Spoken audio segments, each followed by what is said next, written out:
आजपासूनचा सर्व शेतकऱ्यांचे अंदाज येत आहे। कारण की सध्या शेतकऱ्याचा हरभरा काढणी चालू आहे, गहू काढणी चालू आहे, हळद काढणी चालू आहे।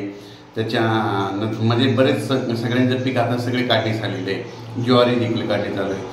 सर्व शेतकऱ्यांसाठी आनंदाची बातमी, जवळपास आता म्हणजे 21 मार्चपासून तर 30 मार्चपर्यंत हवामान कोरडं राहणार आहे, पाऊस काही येणार नाही म्हणून हा अंदाज लक्षात घ्यायचा।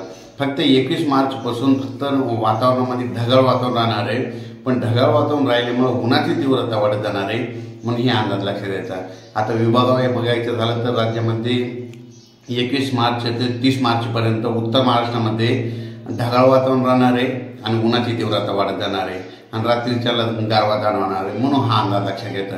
त्याच्यानंतर पश्चिम महाराष्ट्रात देखील 29 मार्चपर्यंत हवामान कोरडं राहणार आहे, ते पण रात्रीच्या थंडीचा गारवा जाणवणार आहे, दिवसा ऊन तापणार आहे म्हणून हे अंदाज लक्षात घ्यायचा। त्याच्यानंतर मराठवाड्यात देखील 29 मार्चपर्यंत हवामान कोरडं राहणार आहे, पाऊस काही येणार नाही, त्याच्यामुळे काही चिंता करायची गरज नाही। दिवसा उन्हाचा पारा जास्त राहील, रात्रीच्या थंडी जाणवेल म्हणून ही अंदाज लक्षात घ्यायचा आणि अंशतः ढगाळ वातावरण राहणार आहे।